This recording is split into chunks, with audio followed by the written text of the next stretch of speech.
Aquí comienza Actualidad y Mercosur. Dos actores del Mercosur, Gustavo Segré y Miguel Ponce, juntos para brindarte la mejor información. La que necesitas para la toma de decisiones más acertadas. A partir de ahora y hasta las 20, Actualidad y Mercosur en Trade. Buenas tardes, amigos. Esto, como ustedes saben, es Actualidad y Mercosur, todos los lunes de 19 a... Desde Sao Paulo y desde Buenos Aires, en simultáneo, Gustavo Segré y quien les habla aquí desde Trade. Nos los acompañamos en esta hora dedicada, ¿no es cierto?, al Mercosur y a toda la actualidad. Gustavo, quisiera ver si me estás escuchando. Estamos con problemitas. Vamos a ver cómo hacemos para poder lograr nuestra comunicación con Sao Paulo. Evidentemente estamos con algún pequeño inconveniente. A ver, es un tiempo muy particular. Es un tiempo en el cual nos encontramos en Argentina, lógicamente viviendo toda la etapa, llamémosle, post elecciones pasadas y en el interregno hasta el 22, en que se resolverá en segunda vuelta, ¿no es cierto?, las presidenciales. Es obvio de que los temas están muy movidos, nos preocupan las realidades económicas que están planteándose y que ustedes saben, en Argentina particularmente, están al rojo vivo.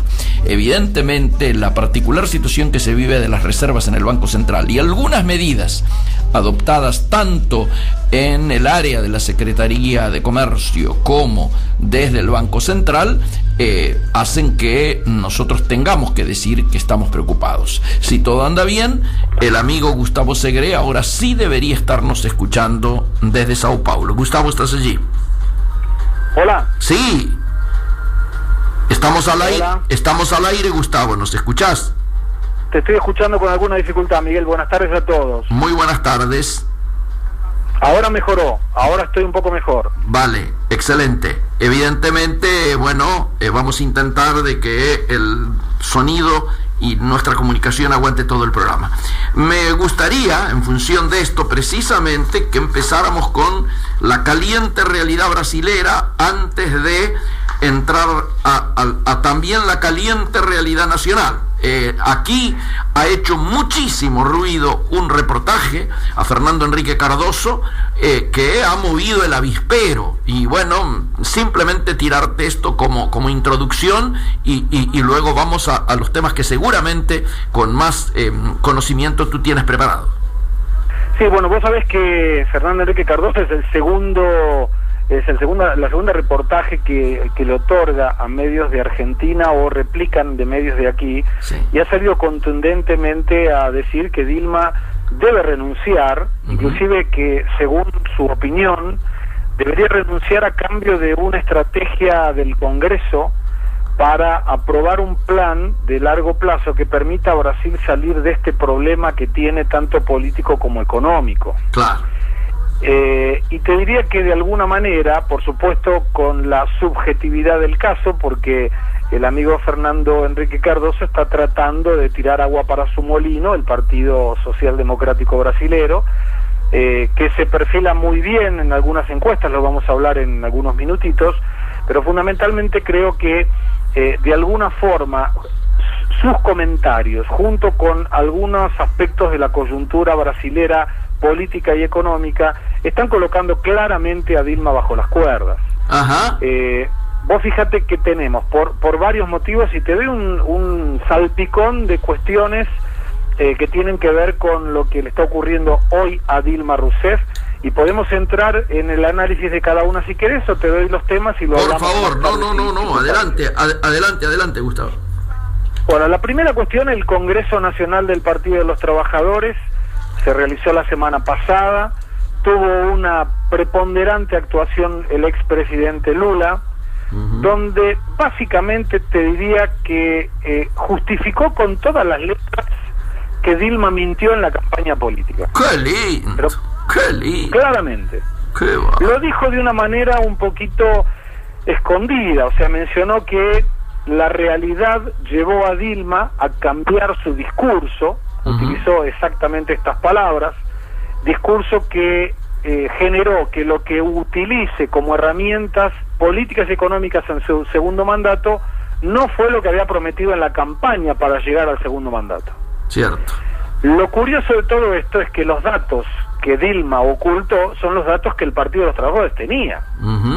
O sea, que había déficit fiscal, que no se podían sustentar los gastos que el gobierno estaba teniendo en función de las recetas, como decimos aquí, de la recaudación que el gobierno estaba teniendo también, generado básicamente porque el aumento en la tasa de interés que el gobierno Dilma propició, te diría en el último año de su primer mandato, tratando de contener el índice de inflación, generó una caída importante de la actividad económica que todavía se mantiene, y esto por supuesto le desordenó todas las cuentas, pero Dilma tuvo que cambiar el discurso básicamente porque era, y a ver si nos recuerda alguna actividad actual en la Argentina, había una preponderancia del partido de oposición de Aécio Neves, es decir, muchachos, como estamos no podemos seguir, tenemos que cambiar lo que están haciendo. Claro. Y Dilma, por el otro lado, también a ver si volvemos a recordar lo que está ocurriendo en este momento, inclusive en Argentina, es decir, miren que si gana Aécio, van a aumentar las tarifas públicas, van a perder los beneficios sociales, aquellos que tienen Bolsa Familia los van a perder, nadie va a cuidar de los jubilados. O sea, era un panorama de terror que colocó Dilma en su campaña, vinculado a cuidado que si gana Aécio se cae todo lo que conquistamos hasta ahora. Y lo cierto es que cuando ganó el segundo mandato, por 3 millones sobre 100 millones de votos, tuvo que hacer exactamente lo que dijo que no iba a hacer. Y esto fue ratificado por Lula en el Congreso Nacional del Partido de los Trabajadores, y nos deja la pregunta, es decir, ¿hasta dónde se puede mentir en campaña con el objetivo de captar votos y mantenerse en el poder sabiendo que después van a tener que ajustar sí o sí? Sí, claro. Sí. Y esto no pretende hablar bien de uno ni del otro, al margen de cuestiones políticas en Argentina. Lo que decimos es que el electorado, de alguna manera, y esto es una cuestión estrictamente sociológica que extrapola mi poder de entendimiento y conocimiento, muchas veces tiene la elección de una propuesta, en el caso argentino Scioli o Macri, que busca que la campaña política de cada uno de sus simpatizantes sea corroborar lo que él quiere escuchar. O sea, sí. Me simpatizo con Scioli y yo quiero que él me diga todo lo que a mí me gustaría que escuchar de él para justificar que yo lo voy a votar. Claro. Pero después si tiene que cambiar las cosas, y bueno, deberá la coyuntura, haberlo obligado, siempre la culpa del otro, ¿no? Siempre es buscar que el problema internacional generó un montón de cambios, que hay un montón de países que no les compran y demás. Entonces dejó pendiente esa respuesta. ¿Hasta cuándo se puede mentir en una campaña para conseguir ganar la elección? Y vos fíjate que exacto un año de Dilma ganar el segundo mandato, Lula aceptó y firmó abajo diciendo Dilma tuvo que mentir o tuvo que cambiar lo que había prometido y no lo pudo cumplir. Pero Dilma sabía la realidad económica, con lo cual todo el mundo sabe que en realidad se trató estrictamente de una mentira de campaña para conseguir llegar al cargo de presidente nuevamente. Ahora, ¿por qué lo hace Lula esto? ¿Es que está pensando en alguna candidatura de él? Ya está claro que Lula es candidato, inclusive en el propio Congreso Nacional mencionó que él va a sobrevivir a pesar de los ataques. Él vuelve siempre a mencionar las élites, y uno cuando entiende de élite o trata de interpretar qué quiere decir con élite, me da la sensación de que son unos pocos, ¿no? Claro. Cuando alguien dice de la élite, me suena a unos pocos que quieren bombardear mi eventual candidatura y mi historia, tanto que tiene muchos ataques contra su familia. Claro. En el propio día de su cumpleaños, que fue el jueves pasado, a las 11 de la noche, hora de aquí tenemos una hora más por el horario de verano, las 10 horas de la noche, horario de Buenos Aires, tuvo el hijo de Lula, Luis Claudio Lula da Silva, la visita de la policía, intimándolo a declarar en sede judicial. Y claro que esto, por supuesto, Lula lo tomó y lo aprovechó diciendo que entienden que la familia tiene mucho dinero, y realmente lo tiene. La empresa de Lula facturó 27 millones de reales por conferencias y no tiene empleados, con lo cual son 27 millones de reales limpios, que se ha quedado con él, y yo no tengo ese dinero, seguramente vos tampoco, la gente que nos escucha probablemente tampoco, y él podría ser incluido dentro de las élites que él menciona como que la están tratando de derrumbar. Lo cierto, Miguel, es que junto con una encuesta sobre la aprobación o la reprobación del gobierno de Dilma, que volvió a arrojar una aprobación por debajo del 9% y una reprobación por arriba del 70%. La Confederación Nacional del Trabajo hizo también una simulación de escenarios electorales. ¿Y? Si hoy fuera la elección brasilera nuevamente, y colocó las siguientes opciones. Colocó a todos los candidatos.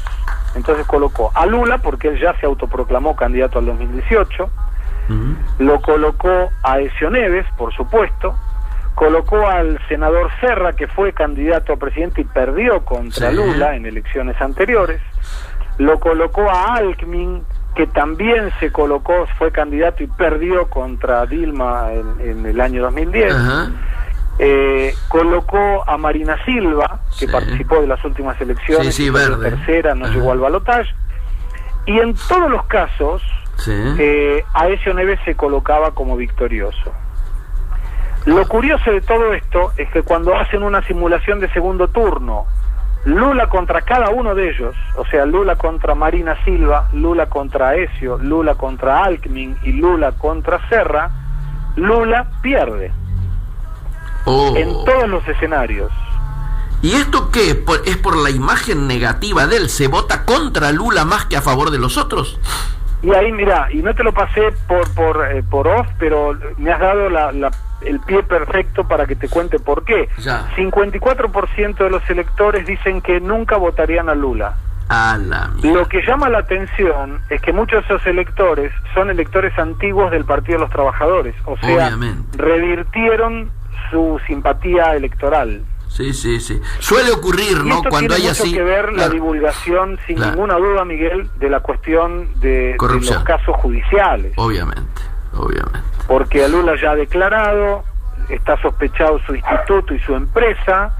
Por supuesto, el hijo de Lula tiene que justificar cómo una empresa de consultoría de leyes que se llama Marcondes y Mautoni le pagó entre 1,5 millones y 2.400.000 reales para que haga asesoramiento de marketing deportivo, cuando la empresa del hijo de Lula no tiene ningún empleado tampoco.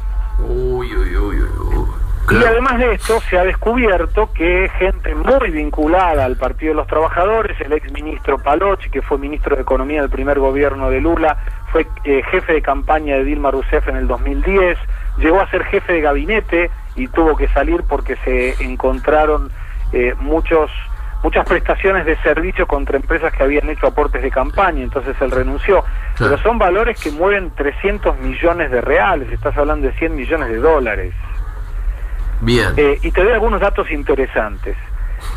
Lula, por ejemplo, tiene, y todo el mundo sabe que tiene, un triplex en Guarujá. Resulta que ese triplex no está a nombre de Lula ni de nadie vinculado con Lula, está a nombre de una compañía constructora que se llama OAS, muy vinculada con el tema de Petrobras, acusada, denunciada, investigada y todo. Hay otro patrimonio, es una estancia que está en el estado de San Pablo, que estaba evaluada en 2,5 millones de reales, que Lula utiliza con mucha frecuencia para recepcionar amigos y encontrarse con algunas autoridades de política brasilera, que tampoco está a nombre de Lula ni de nadie de su familia, está a nombre de un conocido muy amigo de Lula. El departamento donde viven los 2 hijos de Lula tampoco está a nombre de ellos, son amigos que se lo prestan. Son cosas muy sospechosas. Esto de por sí no quiere decir que ellos tengan ninguna culpa, pero llama la atención y en tanto escándalo de corrupción los electores, por supuesto, están pensando seriamente en cuánto razón hay en estas acusaciones. Claro. No, y además es un fenómeno que sea cuando uno se ha ilusionado mucho y luego eso no tiene un correlato con los hechos y con la realidad, el proceso de defraudación genera que termines teniendo así estos porcentajes, estos guarismos de imagen negativa a nivel de nunca votaría a, que son casi entendibles, ¿no? 54%. Muy fuerte. 54% dice que no lo votaría. ¿Hay alguna medida parecida o que se emparente en el caso de Dilma? ¿Hay quien dijera hoy que nunca votaría a Dilma, medido o no? No hay medición porque Dilma no podría candidatarse a nada. Claro. Ahí sería el equivalente, tal vez sería el equivalente a la imagen negativa de Dilma. No, gana disparada, gana por mayoría, 70% por lo menos, no la votaría. ¿Por la hora querés hacer, Miguel, el primer intervalo? Dale, adelante. Sí, señor, tenés razón. Avanti. Dale. Y retornamos a esto que es, como ustedes saben, Actualidad y Mercosur. Los acompañamos hasta las 20 horas. Gustavo, seguís en línea, ¿no es cierto? Sí, señor, y bueno, como entré tarde, quería por supuesto agradecer a Valeria Alcangeli por la locución y los controles, a Agustín Martínez por la producción y a Laura Baldino por la coordinación general de esto que con tanto cariño denominamos Actualidad y Mercosur. Sí, señor. Me sumo. Bueno, te cuento en los últimos 15 minutitos de la parte brasilera. Hay una seria preocupación de parte del gobierno de Dilma porque está otorgando cargos a cambio de, por supuesto, la aprobación del ajuste que todavía no salió. Estamos a un mes de este cambio ministerial, ¿te acordás que lo hemos hablado en detalles en Actualidad y Mercosur? Sí. Y el ajuste sigue sin aparecer. Sí. O sea, no hay ningún tipo de vistas que el Congreso pueda votarle los ajustes que el gobierno le ha mandado. Y ahora lo que ha hecho el gobierno de Dilma Rousseff ha otorgado algunos cargos de tercer escalón para conseguir un poquito más de apoyo. La pregunta es, ¿viste cuando alguien te quiere vender algo y vos decís, no, es caro? Y te dice, bueno, entonces te hago el descuento del 10%. Y vos decís, no, pero pará, no, es caro. O sea, bueno, entonces te hago un descuento del 15%. Y vos en ese momento te quedás sin saber cuánto más podés pedirle, porque a lo mejor te hace un descuento mayor. Claro. La sensación que da en el acuerdo político que Dilma está haciendo con la base aliada es muy parecida a este ejemplo que te acabo de dar, porque da la sensación como que la base aliada le sigue pidiendo cosas para ver hasta dónde llega Dilma otorgándolas. Y vos fijate que ha colocado un especialista en turismo para el Fondo de Salud de Bahía, para darte un ejemplo. Un ingeniero civil que no tiene ninguna experiencia en el tema portuario para que haga la operación de puertos de Río Grande del Norte, donde debió salir una persona con 30 años de experiencia. ¡Qué feo! El dueño de una inmobiliaria para que controle la compañía brasilera de trenes urbanos de la Paraíba. Y un amigo de una gente vinculada al PT para que coordine el Instituto del Patrimonio Histórico Nacional de Bahía. Entonces, es una lástima porque la desesperación del gobierno está llegando a tal medida, con el objetivo de aprobar el ajuste y de proteger a Dilma en un eventual caso de impeachment, que se descuida lo técnico. Sin duda. La vez pasada hablábamos y decíamos cómo sería lindo un país donde no interesa por quién vos votás, sino qué es lo que vos sabés. Sin duda. Y estuve buscando, vamos a tener que dejarlo nuevamente para el próximo programa, para no sacar mucho tiempo, pero estuve buscando algunos antecedentes de quienes se le eligieron como candidatos, fueron candidatos y por supuesto tuvieron la elección de sus votantes para el Parlamento del Mercosur, del Frente para la Victoria, de Cambiemos y de UNA. Y hay algunas personas que seguramente van a agregar mucho a la cuestión del Mercosur y algunas otras que no entendés para qué están. Absolutamente. Y esto es la lástima política, ¿no? Donde se le da la prioridad política por sobre lo técnico, y es una lástima. Sin duda, muchos dicen que esas listas fueron usadas para cerrar negociaciones que no cerraban de otra manera. O sea, si alguien quería ser diputado, o quería ser diputado nacional o senador o provincial o lo que sea, y quedaba fuera de la lista, bueno, el premio consuelo era ir al Parlasur. Una lástima. Desde lo político puede ser muy válido, pero es una pena. Vos fíjate que y para no estirarlo mucho, ¿no? Pero Milagros Salas está electa. Sí, claro. Diputada, sí, claro. Y uno puede. Pero de cualquier manera, ojo, sin prejuzgar, puede ser que haya mucho interés por lo social, y esto es bueno para la región. Está claro. No es esto algo de crítica por la crítica en sí. Ojalá que sea quien gane, Scioli, Macri o quien sea, elija en los cuadros técnicos a gente técnica, a pesar de que tenga un pensamiento político diferente, porque así el país va a estar mejor. Sin duda. Te puedo hacer una pregunta que seguramente la habrás escuchado mucho en el día de hoy y que aquí ha andado dando vuelta desde ayer particularmente, que es la figura de un brasilero que estaría andando por estos lares y a quien le atribuyen ser el cerebro de la campaña agresiva del Frente de la Victoria para la Victoria hacia Mauricio Macri, un señor João Santana. ¿Qué nos podés decir de él? Sí. Y sacar evolucionando la cantidad de información. Al principio era como que estaba confirmado, después Scioli negó que siquiera conocerlo, negó siquiera conocerlo, negó.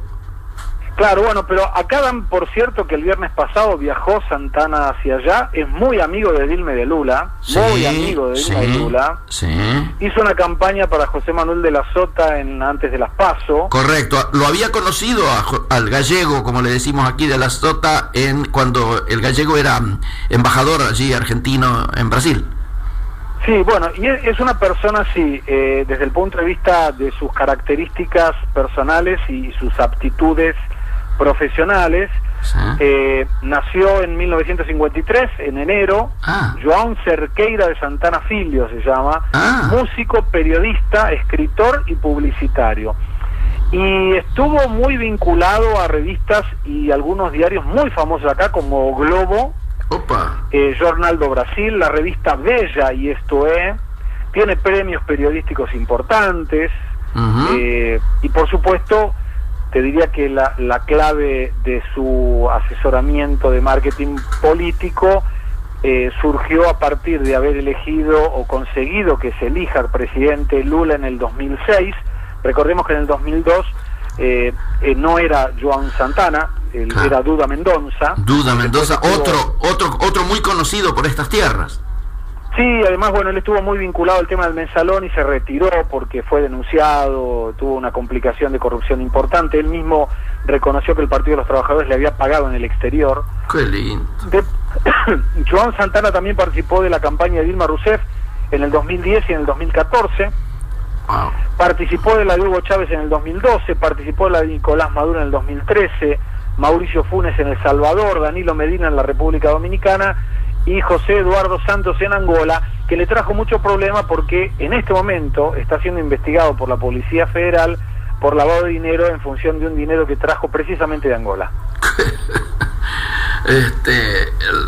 Ahora, yo te diría que se especializa, no te diría en las campañas sucias, no, pero agresivas, ¿no?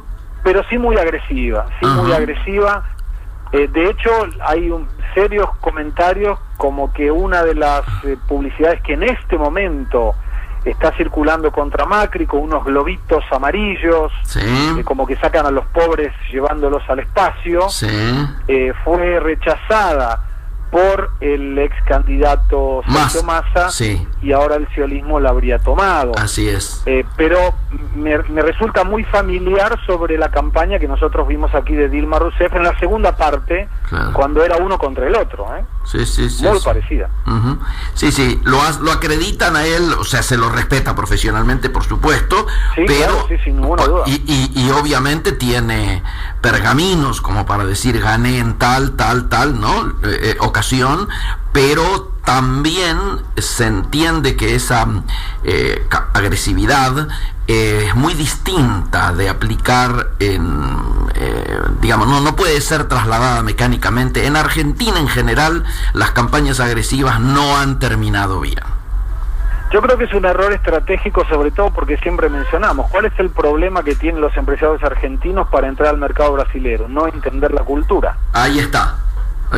La inversa. Vos no puedes replicar una publicidad porque aquí funcionó. Obviamente. De una manera que no podrías porque ahí funcionó. Obviamente. Sí. Nunca hay que olvidar la idiosincrasia, ¿no es cierto?, particular de cada país y de cada población, ¿no? Esto está claro. Exactamente. Sí. Bueno, para concluir, si querés, en la parte brasilera, te cuento que Dilma ya confirmó al Congreso que va a tener un déficit de 13.000 millones de dólares, algo así como 50.000 millones de reales. Si le obligan a pagar lo que quedó pendiente del año pasado, estas pedaladas fiscales, el maquillaje fiscal, por la cual inclusive Dilma puede llegar a tener su primer pedido de juicio político allá por el mes de febrero, esto llegará a 27.000 millones de dólares el déficit, y esto le genera una preocupación importante al ministro de Economía, Levy, porque puede llevar a que una segunda calificadora de riesgo le haga perder el grado de inversión. Y esto sería peor para Brasil de lo que está hoy. Así que interpretamos que si todo sale bien, y escucha bien el comentario, si todo sale bien, Brasil debe estar con un decrecimiento de la economía del 3% en este año, y entre el 1 y el 1,2% el año que viene. Wow. Y no se perfila ningún tipo de mejora. Perdón, y si todo no saliera bien, ¿cuál es el techo de caída? No, y bueno, quedan 2 meses, con lo cual no debe pasar mucho de ahí, claro. Pero yo te diría que el problema se va a replicar el año que viene, y esa es la preocupación mayor, ¿no? Sí, me imagino. De cualquier manera, continuamos insistiendo, la fecha clave sigue siendo el 17 de noviembre, oportunidad en que el Partido Movimiento Democrático Brasilero, del vicepresidente Michel Temer, del presidente de Senados Renan Calheiros y del actual aún presidente de diputados, no sabemos por cuánto tiempo, Eduardo Cunha, va a hacer su congreso anual y debe, muy probablemente, y esto es lo que nosotros vemos, retirarle el apoyo como partido aliado a Dilma Rousseff, y en ese caso, a nuestro modo de ver, Dilma no tendría sustento político para continuar en la presidencia de la República, pero es una apreciación estrictamente personal. Correcto. Es analizar que si vos tenés 65 diputados que te apoyan, más los 60 tuyos, no conseguís aprobar una medida de ajuste, difícilmente va a ser que lo puedas hacer solamente con 60, ¿no? Correcto. Te cuento, Gustavo, un bocadillo, así diríamos, de fechas. En Argentina, vos eras muy chico, a lo mejor no te acordás, en Argentina el 17 de noviembre es denominado, esta fecha que vos acabas de decir importante allá, es denominado el Día del Militante. ¿Sabés por qué es el Día del Militante? Fue el día que Perón volvió a la Argentina y bajo el paraguas, llovía, de José Ignacio Rucci, a la sazón secretario general de la CGT, que fue el retorno de Perón a la Argentina, así que imagínate, y fue un día obviamente de una movilización popular importante, y a partir de ahí viene la cosa del Día del Militante. No se sabe si por la cantidad de gente que fue o por la actitud militante de José Ignacio Rucci de acompañar a Perón, ¿no es cierto?, ahí con el paraguas, y bueno, y toda esa actitud de servicio, ¿no? Para Brasil va a ser importante también. Sí, claro. Vamos al segundo. Sí, señor, y volvemos con nuestra caliente realidad local. Dale. Hacemos el par. Trade. Espacio publicitario. Originalmente era un sitio para estudiantes de la Universidad de Harvard, pero se abrió a cualquier persona con una cuenta de correo electrónico. En enero de 2013 ya contaba con más de 1.200 millones de usuarios. Hoy, nosotros somos uno de ellos. Conectate. Facebook/Trade Radio FM. Trade. Tu otra agenda. Según algunas fuentes, la idea original surgió mientras se estaba desarrollando un servicio de radio online, una red que permite enviar mensajes de texto plano de corta longitud llamados tweets. Un mundo en el que podés expresarte y contarnos qué opinás. Somos @Trade Radio FM. Trade. Periodismo de carga. Su negocio necesita moverse. Nosotros lo conectamos al mundo. APM Terminals. Una terminal al servicio de sus clientes. www.apmterminals.com. Medlog, una empresa del grupo MSC que ofrece un servicio de logística integral puerta a puerta, de la fábrica al consumidor, desde cualquier origen hasta cualquier destino final en todo el mundo, acompañando su producto a lo largo de toda la cadena logística. Consorcio de Gestión del Puerto de Quequén. Forjamos nuestra historia junto a la cadena agroexportadora. Día a día asumimos el compromiso de brindar mayor calidad y eficiencia al sistema portuario internacional. Puerto Quequén, profundamente operativo. Fin espacio publicitario. Actualidad y Mercosur. Conducen Gustavo Segre desde Sao Paulo y Miguel Ponce desde los estudios de Trade Radio. Gustavo, ¿nos estás escuchando bien? ¿Todo bien? Sí, señor, se había cortado la comunicación, acá se largó una lluvia en la ciudad de San Pablo, pero ahora estamos mejor. Bueno. Te cuento, Gustavo, que hablando de tiempo, el tiempo económico aquí, desde la última vez que hablamos, es como que se ha venido complicando. En lo que más nos suele atraer a nosotros, que es en el análisis del comercio exterior, la semana pasada ha sido una semana de aquellas, como decíamos en el barrio. Te cuento. Lunes y martes, impacto fuerte porque fue las medidas estas no escritas pero cumplidas, sin embargo, de instrucciones del Banco Central de bajar de 150.000 a 75.000 la posibilidad de efectuar transferencias al exterior, con lo cual imagínate la cantidad de amigos llamándome desde la puerta del banco diciendo qué es lo que está pasando, que tenemos esta situación. Yo habitualmente la dejé de 90.000, ya me comprometí con el proveedor de que hoy le giraba, y no solo no le giro, sino que además no puedo decirle cuándo le voy a girar. Y esto claramente, como lo hemos charlado contigo más de una vez, esto es default comercial de manera técnica, sin discusión. Esto el martes. El miércoles aparece una denuncia en un portal muy leído acá a nivel chimento, que es La Política Online, donde se denuncia que la Cámpora habría montado en la Secretaría de Comercio luego de las elecciones, luego de las PASO, pero acentuado luego del resultado electoral, por el cual se comercializarían, se venderían las de JAI a un 15% del monto de las mismas. Imagínate el escándalo que ha generado eso. Obviamente los sectores representativos de los importadores salieron a desmentir, lógicamente, de manera oficial desde la propia Cámara, por un lado, y por otro lado, bueno, ¿qué hizo como reacción Paula Español? Y ordenar una suerte de auditoría interna, llamémosla. Resultado: así como lunes y martes tuvimos parate por el lado Banco Central, jueves y viernes, y hasta hoy tenemos parate por el lado de la Secretaría. O sea, ¿por la auditoría? Entre comillas, auditoría, no están aprobando concretamente de JAI, y esto genera desde ya una situación de mucha inquietud.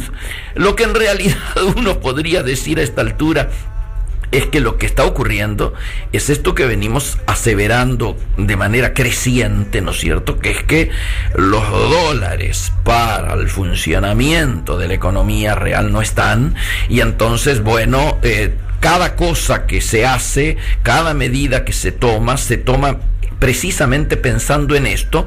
Y lo que ocurre es que lo que vino a complicar todo el panorama es que hay segunda vuelta. A ninguno de nosotros, como lo comentamos contigo, nos sorprende que haya esta suerte de nuevo cepo o de vuelta de tuerca, diríamos, del torniquete más firme, y que se sienten sobre los dólares, porque lógicamente necesitaban recomponer de alguna manera lo que se había haber vendido o sobrevendido previa a las PASO, y que para recomponer esa situación era esperable que hubiera un cierre inclusive de todo el comercio exterior. Pero claro, todos esperaban que esta medida, extrema por supuesto, ocurriera después de las elecciones, porque imagínate el humor cerca del candidato oficialista de Scioli cuando toman conciencia del impacto que tiene esta situación. Sin embargo, lógicamente hay un análisis electoral al respecto. La otra alternativa era parar la venta del dólar puré. Y algunos dicen que en estos momentos entre 1 millón y 1.200.000 son los que están operando, llamémosle, en este mercado del dólar ahorro. Por lo tanto, una cuenta muy rápida hecha diría que el impacto en términos electorales es mayor si paras esta operatoria del dólar ahorro o dólar puré que esto que está viviendo el sector de la producción. Así que estamos con problemas, Gustavo, estamos en una situación difícil, y encima, en el marco de llamémosle, nueva vuelta de cepo, el debate acerca de la salida o no, ni bien triunfe uno u otro candidato. De hecho, trascendió este fin de semana que ya hay, diríamos, gestiones y misiones de los equipos de Macri al exterior, y también de los equipos de Scioli, pero con menos diríamos visibilidad, en relación a qué hay que operar y qué habría que hacer para que el levantamiento de los cepos sea inmediato. Y bueno, esto ha originado una cantidad de gestiones en algunos ámbitos en el exterior que por supuesto están condicionadas desde ya al resultado de las elecciones. ¿Y qué se dice por acá en términos del valor, de cómo se saldría? Y bueno, se habla de un dólar intermedio entre 9.50 y 16, lógicamente más cerca de 9.50, y el escenario base que se usa para hacer cualquier tipo de proyección es un dólar unificado en torno a los 12.50-13, dentro de un esquema, yo diría más bien falso, de lo que se suele denominar técnicamente flotación administrada. ¿Por qué decimos falso? Y bueno, porque en la práctica funcionaría mucho más parecido a un dólar fijo, ¿no es cierto?, entre bandas acotadas, que los típicos casos del dólar más flotante o bastante flotante entre emergentes, como por ejemplo ocurre en Brasil, estilo el real, ¿no? Sí. Bueno. Ahora, Miguel, ¿cómo haces para controlar, no teniendo dólares, un dólar artificial que el mercado claramente no ve a 9.50? Sí, claro, por eso te estoy diciendo del valor, andaría entre 12.50 y 13. Hoy esto no lo podés controlar, hoy. No. Tal cual está, estamos con una brecha superior al 70%. Por lo tanto, algunos dicen, bueno, pero todo esto se está haciendo para que, como si hubiese una vocación de ayudar al que viene, se dice que es para evitar una corrida inflacionaria de precios cuando se produzca este proceso devaluador. ¿Por qué? Porque de alguna manera ya el mercado ha trasladado a precio esta expectativa devaluatoria. Entonces dicen, no habría más aumento porque los aumentos ya están ocurriendo. ¿Se entiende? Se entiende. Bueno, y acá obviamente aparece mucho más desafíos y menos dilemas, ¿no es cierto?, en relación a las medidas a tomar que preocupan, ¿no es cierto?, porque se está pensando, y en esto hay, yo te diría, casi unanimidad entre todos los equipos, un pedido de préstamo al Fondo Monetario. Yo creo que va a haber un acercamiento, sí, pero no está claro que vaya a haber un pedido concreto de fondos. Esto más bien en una situación ideal para pedir un fondeo. ¿Por qué? Por alguna escasez de reserva para un tema muy puntual, o posibilidad de obtener un fondeo a tasas más bajas y por largos periodos, o condicionalidades que puedan ser aceptables para la Argentina, diríamos bancable, y obviamente mejorarle el poder de negociación con los holdouts, ¿no es cierto?, posibilitando una ingeniería financiera para papeles a un valor presente neto muchísimo más bajo, es decir, bonos largos y tasas bajas. No sé si alcanzo a explicarme. Perfectamente. Bueno, obviamente también se tiene en claro de que va a haber suba de tarifas, ¿no es cierto? ¿De qué orden? Y acá viene el debate, depende con quién hable. Yo lo que más he escuchado es que andaría en el orden del 60% el aumento de tarifas, mucho más en residenciales, en los barrios residenciales, ¿no es cierto?, de las eléctricas en Capital Federal y Gran Buenos Aires, pero este es un punto que todavía está en discusión. También se habla de que el operativo apertura del cepo, diríamos, podría anunciarse al día siguiente, de acuerdo a lo dicho por Macri, ¿no es cierto? Y ejecutarse, yo diría, rápidamente, pero con algunos anuncios al lado, es decir, que tuvieran que ver con la negociación de el stock de esto que se denomina dividendos atrasados, y estos se pagarían con bonos. Acá estamos hablando, Gustavo, de varias cuestiones. El mercado, que en algún momento, particularmente el de comercio exterior, en algún momento estaba muy preocupado por este endeudamiento que hay con el comercio exterior. Vos sabés que las cifras con las que estamos coincidiendo con el amigo Mantilla, presidente de la Cámara de Exportadores, está rondando de una deuda al comercio exterior de alrededor de 22.000 millones. Entre lo que se debe a proveedores del exterior por pagos por importaciones ya efectuadas, más lo que se debe a exportadores, ¿no es cierto?, por reintegros y por el IVA y etcétera, etcétera, etcétera. Esto sin incluir este tema de los dividendos y las utilidades no giradas al exterior. Cuando se hablaba de que se iba a buscar una devolución, aunque sea gradual, el mercado ya está, diría, aceptando de que de alguna manera, por el hecho del cambio de gobierno, es muy posible que aparezca un bono para esto.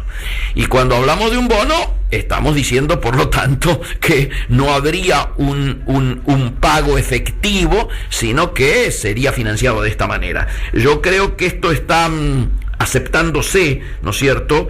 Pero bueno, vamos a tener que seguir mirando, porque desde ya que tiene que ver con las respuestas y las reacciones de los distintos mercados y de los distintos actores en relación a esto. Vamos a hacer un pequeño pausa y volvemos con más medidas para este boletín. Dale. Somos lo que fuimos. Un intento por comprender la Argentina, con la conducción de Rosario Lufrano, premiado con el oro como mejor documental histórico en el New York Festivals. Todos los viernes a las 16 por Trade. Estás donde elegís estar.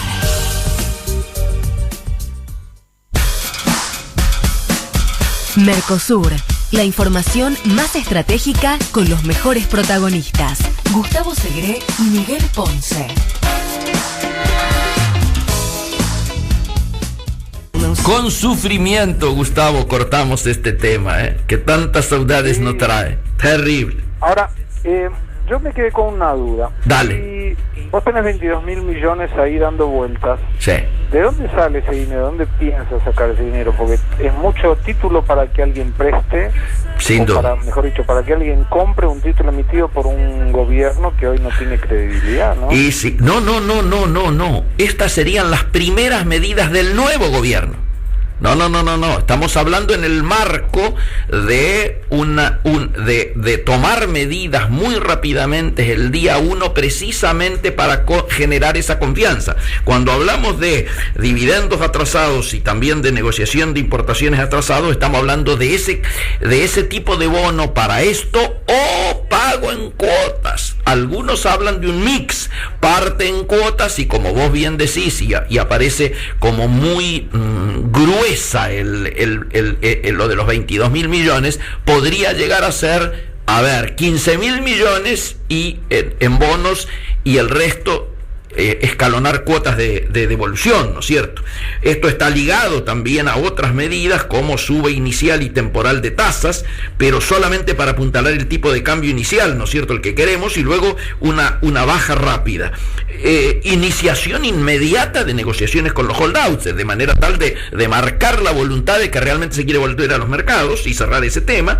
El inicio de negociaciones de préstamos financieros internacionales, léase públicos y privados. O sea, acá ya se ha hablado con el BID, con el Banco Mundial, con la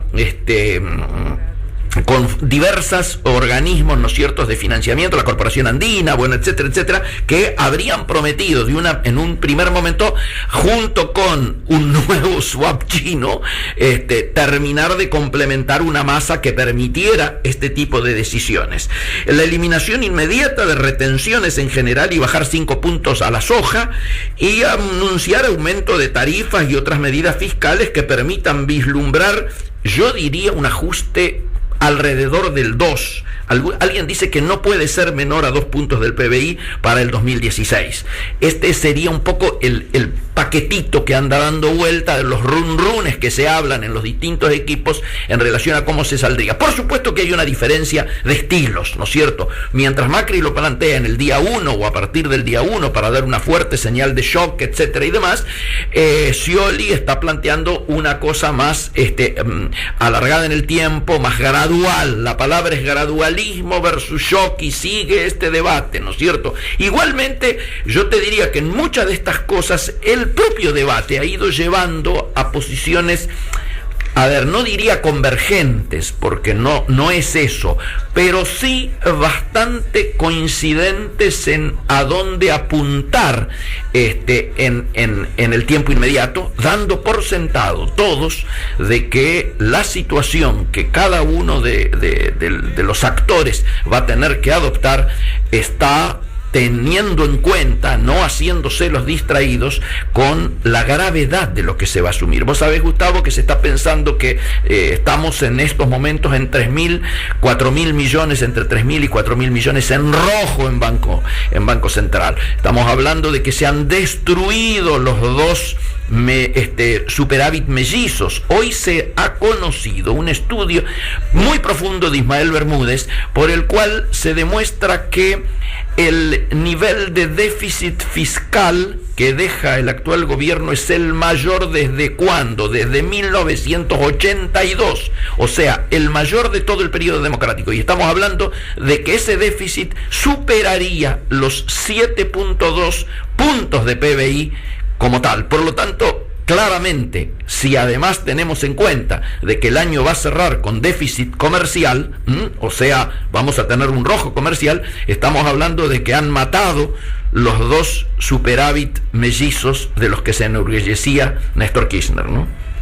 Increíble. Ahora, me quedé también con una mención que vos hiciste sobre el ajuste de tarifas. Sí. ¿Alguno de los candidatos menciona esto como que se va a hacer? Yo te diría que en los equipos económicos nadie tiene dudas de que se va a hacer. El tema es de qué manera se plantea la diferenciación que permita que los sectores más desprotegidos lógicamente estén contemplados en esta situación. Cuando se habla de tarifas y de suba de tarifas, no se está hablando de suba de tarifa generalizada y homogénea, sino sectorial, segmentada, y te diría con algún estudio que ha empezado a trascender que ya habrían ido efectuando por cada uno por su lado los distintos equipos. Hay un tema que te lo tengo que decir porque bueno, nos involucra a muchísimos de nosotros. Se ha generado una particular situación de necesidad de equipos técnicos, porque lógicamente la sorpresa de la provincia de Buenos Aires ha abierto una situación en la cual muchos de los equipos que se estaban pensando para Ciudad de Buenos Aires y para Nación, ahora hay que dividir esos equipos entre Ciudad de Buenos Aires, Nación y Provincia de Buenos Aires. Hacía mucho tiempo que no se daba que un mismo sector político gobernara los tres presupuestos más importantes del país simultáneamente. Y si en caso de darse el triunfo de Cambiemos, lo que dice hoy cualquiera de las encuestas post-electorales que uno lee, se está pensando de que la alianza, llamémosle, o la convergencia entre el PRO, la Unión Cívica Radical, la Coalición Cívica, etcétera, va a tener que completar equipos técnicos para la Nación, para la provincia de Buenos Aires y para la Ciudad de Buenos Aires, y esto no es poco. ¿Te queda claro? Mucha gente, ¿no? Mucha gente, y está habiendo mucha demanda, diríamos, y uno nota que hay como urgencia. Igualmente todo está con un gran signo de pregunta y gran expectativa de qué pasa, ¿no es cierto?, el próximo 22. ¿Por qué? Porque hay gente que ya podría tomar compromisos con la provincia de Buenos Aires, pero que lógicamente si la situación del triunfo nacional de la fórmula encabezada por Mauricio Macri se termina concretando, esa gente que pensaba ir a la provincia de Buenos Aires tendrá que ser pensada para la nación, y habrá que seguir sumando técnicos y profesionales como para dar respuesta en un tiempo en el cual no se puede improvisar, te queda claro. Es decir, que para la cámpora no todo está perdido. Esa alusión tuya suena a irónica. Me parece muy bien viniendo desde Brasil, donde siempre están con una alegría supletoria, ¿no? Tengo un amigo que se llama Horacio Bianco, que dice siempre, la alegría es solo brasilera. Y en realidad tiene mucho que ver esto también de cómo el brasileño encara, a pesar de los problemas, la resolución de los mismos, ¿no? Sí. Acá recordamos siempre esa frase cada vez que se produce un triunfo deportivo, ¿no es cierto? Sobre... Sí, bueno, en noviembre debemos tener, y yo te diría que hablando de cuestiones deportivas, hagas alguna mención de lo que ocurrió ayer en el campeonato argentino. Pero por supuesto, acá lo tengo a un fanático que por supuesto ha estado en todos los partidos que Boca ha jugado en la Bombonera, y ni bien he llegado, le he contado que a mí me han torturado, desde ayer me han torturado, a nivel de que me sacaron, y entonces he subido, no era mi deseo, pero me han torturado tanto, que he subido una frase creativa, que más o menos se resume así, no me la acuerdo textual, pero dice, le ganan a Tigre y van a festejar a la 9 de julio. Le ganamos a Tigres y vamos a Japón. ¿Se entiende? Es verdad. Ese juego con la S que falta y la S. Bueno, pero no sabés lo que ha sido. Me han torturado. Yo no entiendo, porque yo no soy un tipo que así haga mucha alaraca de temas deportivos, pero bueno, esto ha sido así. Te comento, Gustavo, que por lo tanto nosotros estamos ya a punto de concluir, porque aquí estamos exactamente con las 19:54, y si quieres algún agregado de adelanto de lo que puede ser esta semana, cerramos en este último minuto. Bueno, por supuesto, mucha atención al tema de los mercados. El ajuste aquí es imperioso. Yo te diría que el gobierno no tiene más cómo crear cuestiones vinculadas a equilibrar las cuentas. Está claro que el CPMF, que era esta compensación o contribución a los movimientos financieros, no va a ser aprobada este año, y dudo que sea el año próximo también. Se cierra mucho el circuito de lo político, lo económico y lo policial, a pesar de que, como siempre decimos, no hay nada que se vincule con Dilma, sospechada, nada de eso. Las cosas cada vez llegan más cerca de Lula y del Partido de los Trabajadores, y por supuesto esto complica todo, y hay que estar muy atentos, sin ninguna duda, a lo que va a ocurrir. Eduardo Cunha, que tiene algunas acusaciones importantes, y la Comisión de Ética debe estar evaluando si le retira los fueros y le retira el cargo. Así que bueno, vamos a tener mucha diversión en esta semana, mucho análisis, y por supuesto acompañando desde cerca, para muchos interesados de aquí de Brasil, lo que está ocurriendo en las casi inmediatas elecciones de Argentina. Sí, señor, y quiero enviarte públicamente mis felicitaciones por el artículo de Juan Diego Basileski para iProfesional, publicado en el día de hoy. Muchísimas gracias, lo mismo a vos con el del otro día, así que estamos repartiendo las flores y nos vemos la próxima semana. Ya que nadie nos mima, nos mimamos entre nosotros. Te mando un abrazo, Gustavo, chao. Gracias a Verónica, gracias a Agustín, gracias a Laura y gracias a todos los que nos escuchan en esto que tan cariñosamente denominamos Actualidad y Mercosur. Un abrazo. Chao.